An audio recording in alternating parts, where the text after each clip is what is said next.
We have Lord Edmure! Yield the castle, or we'll hang him! You think I won't do it, old man? Yield the castle!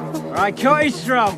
The Kingslayer was ordered to lay siege to Riverrun. When Jaime arrived at the castle with the elite troops from King's Landing, he was stunned to find that the besieging army was nothing more than a ragtag bunch of undisciplined soldiers. In Jaime's eyes, they had been camped outside the walls for months, yet hadn't even dug proper trenches. It was a complete mess. No strategy, no leadership. They had captured the castle's lord, Edmure, hoping to use him to pressure the defenders into surrendering. After all, the commander inside was Edmure's uncle, the Blackfish. But to everyone's surprise, the Blackfish didn't seem to care about his nephew's life, not even with the fate of the entire castle hanging in the balance. Go on then, cut his throat.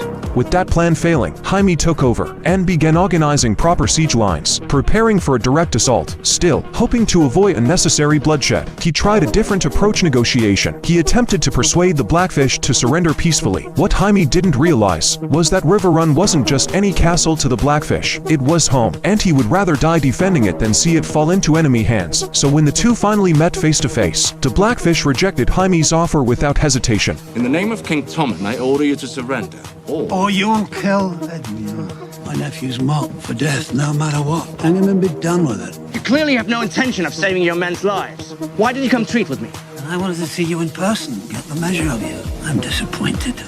Once again, the situation reached a deadlock. Jaime knew that if he ordered a full assault, they could take the castle, but not without heavy losses. Losses that would weaken the crown's authority across the realm. If it weren't for the lack of options, he definitely wouldn't do that. Then, unexpectedly, a new opportunity emerged. Brienne of Tarth arrived. She had come not only to return Jaime's sword, but also with an important mission, to convince the Blackfish to march north and support his niece, Sansa Stark. Sansa was preparing to go to war against House Bolton, and she needed her uncle's support. Brienne offered to help Jaime with the negotiations, but on one condition: if she succeeded, Jaime would have to let the Blackfish and his men go free. Jaime agreed, driven by both shared goals and the deep respect between them. Should I fail to persuade the Blackfish to surrender, and if you attack the castle, honor compels me to fight for Sansa's kin, to fight you.